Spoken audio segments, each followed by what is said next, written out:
Angular CLI is a powerful command line tool to scaffold Angular applications. It includes a set of commands to build, generate, serve, and test Angular projects. With no further explanation, let's dive deep into the demo. If you haven't installed the Angular CLI, check out my video how to install Angular on Windows. Welcome everyone. In this demo, we will use the Angular CLI basic commands to open a new terminal window and type ng-help to see the available commands.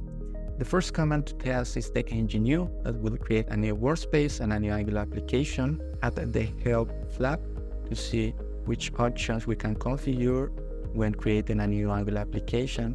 We can skip tests, we can define a routing module, we can inline the styles, much more. But at the moment, let's use this driver flag to simulate which files the command will generate. So type ng-new, define the name of the Angular application, and add the driver flag. Select Angular routing and CSS styling. As you can see, the command will generate all these files, but we're using the driver flag, so no changes were made. Run the command again and remove the flag to create a new Angular application. Cool, we successfully created an Angular application, so open the containing folder. We have our source file with the HTML, with the add component module. Open a new terminal window. How to run this Angular application with the ng-serve command.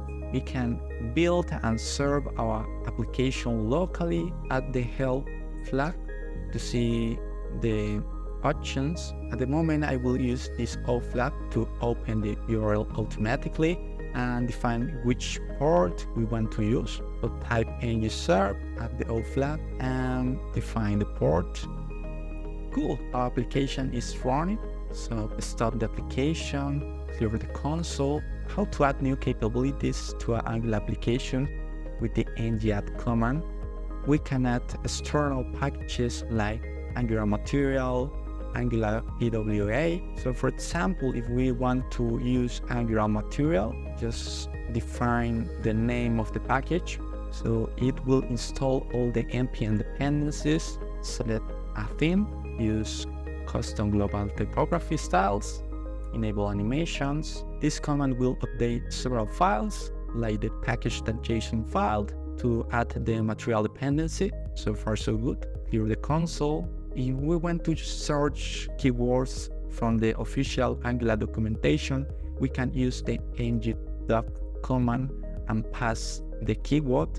In this case, I will search for observable, run the command, and will open the official Angular documentation. And as you can see, it will search for the past term. In this case, we have results for this RxJS interrupt library. During the console, the next command to take a look is the ng-lint command to define code quality standards. At the moment, we don't have any lint capabilities. We can install ESLint schematics to add these capabilities, but at the moment I will skip this command. So the next two commands are related to tests. The first one is the ng-test that will run all the unit tests. Add the help flag to see which options we can add. For instance, if we want to view the code coverage report, we can pass this option in the command. So let's type ng-test and add the code coverage flag. This command will generate a new folder called code coverage, and it opens a browser window where we can see all the tests that we have. In this case, just 3 tests in the add component file. And as I mentioned, it will create a new coverage folder, and we have this HTML.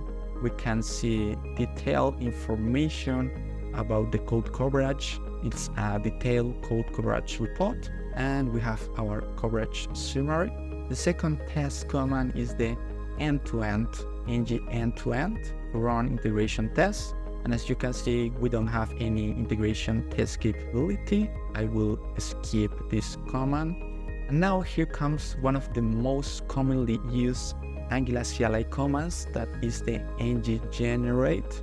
Add the help what to see which schematics or artifacts we can generate. So we can create classes, components, directives, enums, services, libraries, modules, pipes, etc. Let's type ngg, use the alias of generate, and create a new component with the C alias. And of course, define the name. We'll use home. In the source folder, we have our newly component. If you want to see the output files without creating them, we'll use the dry run flag. And as you can see, the command will create these files and will update the added module, the TypeScript file, but we're using the dry run option, so it means no changes were made through the console. And the last command to use is the ng build that will compile all the Angular files. It will transpile the TypeScript code into JavaScript code. It will generate the JavaScript files, the CSS and HTML required to host our Angular application on a web server. So run the command. It will output all the files in this folder. So with this command, our application is ready to be deployed on a hosting server. This folder contains all the JS required files, the HTML and CSS. What are the benefits of using the Angular CLI? Best practices. It enhances consistency and code quality to build and develop an Angular application. Time saver. It handles dependencies and complex configurations, allowing developers to focus on writing code. Automation. It performs several tasks like build, serve, deploy, test, lint, etc. And the drawbacks. Command variety. It may take considerable time to learn all the Angular CLI commands, configuration, and options. Automation. It's also a drawback when we need to manually manage build tools like Webpack. If you want to learn more, don't forget to subscribe. May the code be with you.